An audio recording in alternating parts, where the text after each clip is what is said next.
Halo, assalamualaikum warahmatullahi wabarakatuh. Apa kabar untuk netizen semuanya?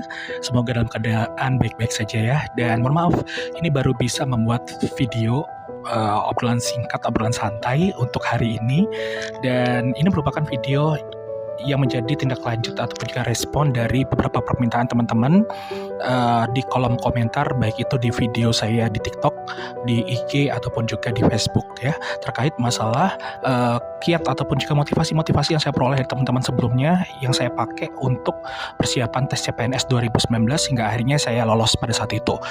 Sebenarnya sih ini bukan saya tuh mau ralat ya informasi bahwa sebenarnya memang saya tuh lulus di tanggal 7 Januari 2019. Tetapi sebenarnya untuk tes CPNS-nya itu di akhir bulan bukan di akhir tahun 2018 ya. Entah itu kalau nggak salah di bulan Oktober atau bagaimana. Nah, jadi teman-teman sekalian, karena ada 5 motivasi yang diberikan teman-teman saya seperti itu kepada saya. Karena ini panjang penjelasannya, maka nanti akan saya bagi ke dalam 5 video ya. Jadi untuk motivasi pertama akan kita bahas di video ini sendiri. Nanti 4 video lainnya itu menyusul untuk motivasi kedua, 3, 4, dan 5 ya.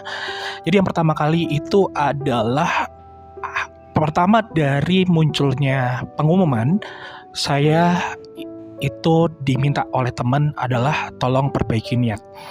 Jadi biasanya niat yang dipergunakan oleh saya dari tes-tes yang gagal sebelumnya itu adalah saya ingin menguji kemampuan saya sendiri dulu gitu. Jadi kalau lulus ya syukurlah, nggak lulus ya sudah, seperti itu.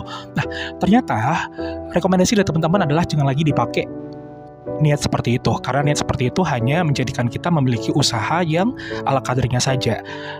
Kita memerlukan adanya sebuah niat yang full dan targetkan memang tahun itu kita benar-benar harus lulus ya, dengan cara yang benar pastinya juga. Nah, jadi ketika kita mempergunakan niat setengah-setengah tadi, itu akan berdampak pada usaha kita selanjutnya. Belajar kita menjadi setengah-setengah ya, dan kemudian juga ya intinya ikhtiar kita setengah-setengah juga seperti itu. Dengan awalan niat yang penuh, maka usaha kita juga akan jor-joran.